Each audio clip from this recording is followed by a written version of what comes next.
Alhamdulillahilladzi nahmaduhu wa nasta'inuhu wa nastaghfiruh wa na'udzu billahi min sururi anfusina wa min sayyiati a'malina may yahdihillahu fala mudhillalah wa may yudlil fala hadiyalah. Asyhadu an la ilaha illallah wa asyhadu anna Muhammadan abduhu wa rasuluh. Amma ba'du. Ikhwatu iman yang berbahagia, pertama-tama marilah kita panjatkan puji syukur kehadirat Allah yang Maha Ghafur, yang Maha Pengampun dan Maha Kasih Sayang. Dan sampai detik ini pun kita masih diberikan oleh Allah dengan beberapa kenikmatan sehingga kita dapat bersilaturahmi dalam sharing ilmu agama yang berdasarkan Al-Quran dan As-Sunnah. Bulan Ramadan yaitu bulan yang dinanti-nantikan baik oleh Nabi, oleh sahabat dan umat Islam sampai saat ini. Karena bulan Ramadan itu adalah bulan yang istimewa.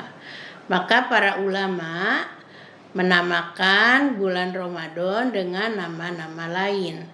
Beda dengan bulan-bulan hijriah yang lain. Contoh bulan Syawal tetap dinamakan bulan Syawal. Bulan Dzulqa'dah, Dzulhijjah tetap dinamakan Dzulqa'dah, Dzulhijjah. Tapi di bulan Ramadan, karena bulan Ramadan itu bulan istimewa, para ulama menyebut dengan nama-nama yang lain. Contoh yaitu bulan Ramadan bisa disebut dengan Syahrun Azim, Syahrun Mubarak, Syahrun Tarbiyah, Syahrun Maghfirah dan syahrun-syahrun yang lain yang dinamakan oleh para ulama.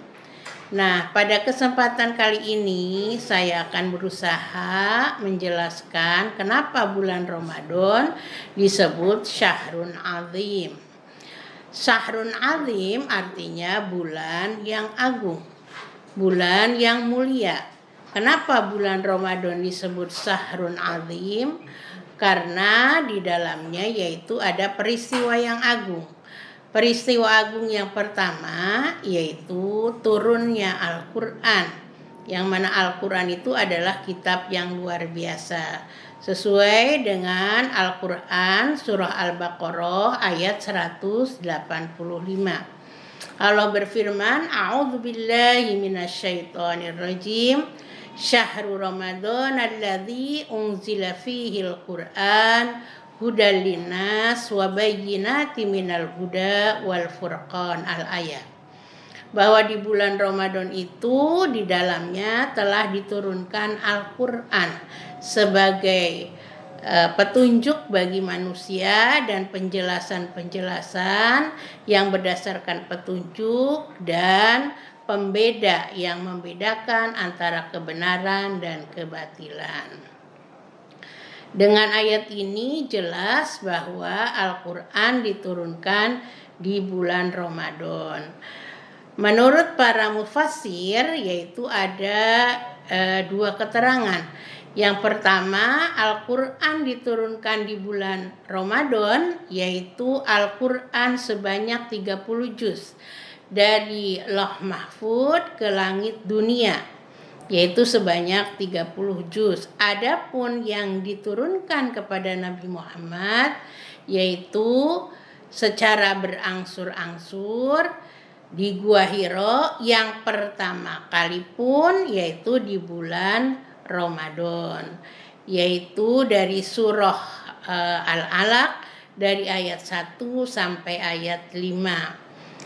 Allah berfirman, A'udzubillahi minasyaitonirrajim. Iqra bismi rabbikal ladzi khalaq, khalaqal insana min 'alaq. Iqra wa rabbukal akram, 'allamal bil qalam, 'allamal insana ma lam ya'lam. Nah, 5 ayat ini diturunkan oleh Allah melalui malaikat Jibril kepada Nabi Muhammad SAW di Gua Hiro, yaitu di waktu bulan Ramadan.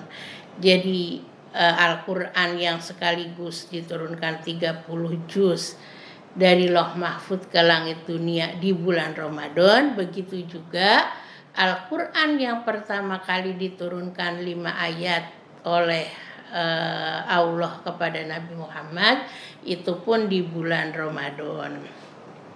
Nah, di sini keistimewaannya Al-Quran kita lihat, maka di antaranya yaitu pertama, Al-Quran itu berbeda dengan kitab-kitab yang lain. Kalau Al-Quran itu diturunkan secara berangsur-angsur, adapun kitab-kitab yang lain sebelumnya yaitu kitab Jabur, Taurat dan Injil itu diturunkannya sekaligus. Kemudian yang kedua, keistimewaannya Al-Quran, Al-Quran itu mudah untuk dihafal, sementara kitab-kitab sebelumnya itu susah untuk dihafal. Makanya kita belum pernah mendengar ada seorang pemuka agama yang mereka itu berdasarkan kitab Taurat, Injil dan Jabur, mereka itu mampu untuk menghafal satu kitab tersebut. Tapi kalau Al-Quran dari mulai zaman Rasulullah sampai sekarang banyak hafidz dan hafidzoh yang menguasai 30 juz, ya, itu kelebihan dari Al-Quran. Yang kedua, Al-Quran itu tidak bisa untuk disepertikan, ya. Beda dengan dipalsukan, beda dengan kitab-kitab yang lain. Kitab-kitab yang lain bisa orang menyerupai, membuat serupa dengan kitab-kitab Taurat, Jabur, Injil. Tapi yang namanya Al-Quran tidak bisa. Seperti firman Allah dalam surah Al-Baqarah ayat 23. A'udzu billahi minasyaitonir rajim. Fa in kuntum fi raibim mimma nazzalna ala abdina fa'tu bi suratin min mislih wad'u suhada'akum in kuntum shadiqin. Fa illam taf'alu wa lan taf'alu fattaqun naral ladzi waquduhan nasu wal hijarah wa iddat lil kafirin. Yang artinya bahwa jika kalian meragukan apa yang aku turunkan, yaitu berupa kitab Al-Quran, maka datangkanlah, buatkanlah satu surat seperti Al-Quran dengan bantuan, yaitu orang-orang dengan bantuan selain Allah. Maka jika kamu dalam keadaan benar, maka kamu tidak akan bisa dan kamu tidak mampu dan tidak akan mampu. Maka takutlah kepada api neraka yang bahan bakarnya dari batu dan manusia yang disediakan untuk orang-orang kafir. Atau kita lihat dalam surah Al-Isra ayat 88, di sana diterangkan seandainya manusia dan jin berkumpul untuk membuat satu surat saja Al-Quran, tentunya mereka tidak akan mampu walaupun mereka saling bantu-membantu. Itulah keistimewaannya Al-Quran. Jadi tidak ada orang yang mampu untuk membuat tiruan dari Al-Quran walaupun hanya satu surat, ya. Kemudian Al-Quran itu keasliannya selalu dijaga. Makanya dalam ayat Al-Quran diterangkan wa inna nahnu nazzalna dzikra wa inna lahu lahafizun. Dan sesungguhnya kami telah menurunkan az-zikra, yaitu Al-Quran, dan sesungguhnya kami pun menjaganya. Itu keistimewaan dari Al-Quran. Kemudian keistimewaan yang lain, yaitu apapun yang bersentuhan dengan Al-Quran pasti akan istimewa. Contoh, malaikat Jibril yang menurunkan Al-Quran, maka malaikat Jibril menjadi malaikat atau pemimpin bagi para malaikat, sayyidul malaikah. Begitu juga Nabi Muhammad yang menerima Al-Quran, maka Nabi Muhammad pun menjadi nabi yang mulia. Disebutnya yaitu Sayyidul Nabiyyin, yaitu pemimpin para nabi. Karena nabi diberikan mukjizat berupa Al-Quran. Kemudian tempat diturunkannya Al-Quran pun mulia, yaitu kota Mekah dan kota Madinah. Kita tahu kota Mekah dan kota Madinah disebutnya yaitu kota Harumain. 2 kota suci, 2 kota terhormat. Kenapa? Karena di sanalah tempat diturunkannya Al-Quran selama 23 tahun. 13 tahun di kota Mekah, adapun 10 tahun di kota Madinah. Kemudian keistimewaan lain yaitu bulan Ramadan sendiri. Bulan Ramadan itu yaitu Sayyidus Suhur, yaitu pemimpinnya bulan-bulan Hijriah. Kenapa disebut Sayyidus Suhur? Karena di bulan Ramadan diturunkannya Al-Quran. Dan yang terakhir, yang bersentuhan dengan Al-Quran yaitu manusia. Manusia ketika dia berusaha untuk membaca, mempelajari, memahami, mengamalkan, kemudian mengajarkan, maka sabda Rasulullah Shallallahu Alaihi Wasallam, khairu man ta'allamal Qur'an wa 'allamah. Sebaik-baik manusia adalah orang yang belajar Al-Quran dan yang mengajarkan Al-Quran. Subhanallah. Belum hadis-hadis Rasulullah yang menerangkan bagaimana istimewanya orang yang membaca Al-Quran, orang yang mempelajari Al-Quran, orang yang menghafal Al-Quran. Kemudian kenapa syahrul Ramadan disebut syahrul azim?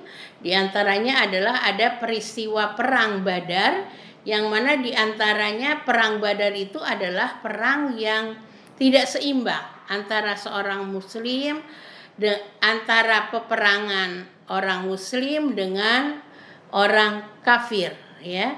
Orang muslim jumlah pasukannya 313, sementara orang kafir yaitu sebanyak 1000 pasukan. Nah, kalau kita pikirkan pasti tidak seimbang dan pasti kita mengatakan tidak akan menang orang muslim. Tapi qadarullah, ya, perang Badar itu yang terjadi di bulan Ramadan, dan pada saat itu orang-orang muslim dalam kondisi sedang saum, ya. Kemudian persenjataan juga terbatas, beda dengan orang-orang kafir yang 3 kali lipat jumlahnya. Kemudian mereka dengan persenjataan lengkap, dengan pasukan berkuda dan pasukan beruntaknya, dengan tentara-tentara yang terlatih, ternyata bisa dikalahkan oleh pasukan muslim yang jumlahnya hanya 313. Nah, kalau menurut ahli tafsir, yaitu surah An-Nasr, itu menunjukkan bahwa itu adalah perang Badar. Dan yang Allah berfirman, a'udzubillahi minasyaitonirrajim, bismillahirrahmanirrahim, idza jaa nasrullahi wal fath. Dan apabila datang pertolongan Allah, yang dimaksud pertolongan Allah di sana yaitu terjadi di perang Badar, ya, karena Allah menurunkan 3000. Ada yang mengatakan dalam hadis 3000 atau sampai 5000 malaikat untuk membantu melawan orang-orang kafir. Maka pada saat itu Allah memenangkan perang tersebut. Itu terjadi di bulan Ramadan. Dan kemudian terjadi lagi yaitu peristiwa yang besar, yaitu Futuh Mekah. Wal Fath, yaitu Futuh Mekah. Di mana Rasulullah beserta para sahabatnya yaitu datang dari kota Madinah, dari beberapa penjuru, dari sebelah selatan, dari sebelah selatan, kemudian dari sebelah timur, barat, dan sebelah utara, Rasulullah datang ke kota Madinah, mengepung kota Madinah dengan perdamaian. Walaupun orang-orang Mekah itu menyangka bahwa Rasulullah itu akan menyerang kota Mekah karena mereka pernah menyiksa, pernah mengusir orang-orang Mekah yang mereka sekarang ada di Madinah. Maka pantas mereka ketakutan ketika Rasulullah akan datang ke Mekah. Tapi subhanallah, ternyata Rasulullah yaitu mengadakan perdamaian. Kemudian Rasulullah hanya mengatakan siapa yang masuk ke rumah Abu Sufyan atau masuk ke Masjidil Haram, maka kalian akan selamat. Ternyata banyak orang yang masuk ke rumah Abu Sufyan dan ke Masjidil Haram, dan kemudian mereka berbondong-bondong masuk ke dalam agama Islam. Wa ra'aitan nasa yadkhuluna fi dinillahi afwaja, dan kamu lihat manusia berbondong-bondong masuk ke dalam agama Allah. Nah, peristiwa ini pun terjadi di bulan Ramadan. Nah, itu mungkin beberapa peristiwa yang luar biasa yang terjadi di bulan Ramadan, dan tidak menutup kemungkinan ada peristiwa-peristiwa lain yaitu yang mungkin lebih agung lagi di bulan Ramadan. Cuma pada kesempatan kali ini sampai di sini saya menjelaskan hal ini, mudah-mudahan bermanfaat, tentunya menambah keilmuan. Dan kemudian tentunya lebih kurangnya saya mohon maaf. Ditutup saja dengan aqulu qouli hadza wa astaghfirullah li wa lakum. Rabbana atina fid dunya hasanah wa fil akhirati hasanah wa qina adzabannar. Wassalamualaikum warahmatullahi wabarakatuh.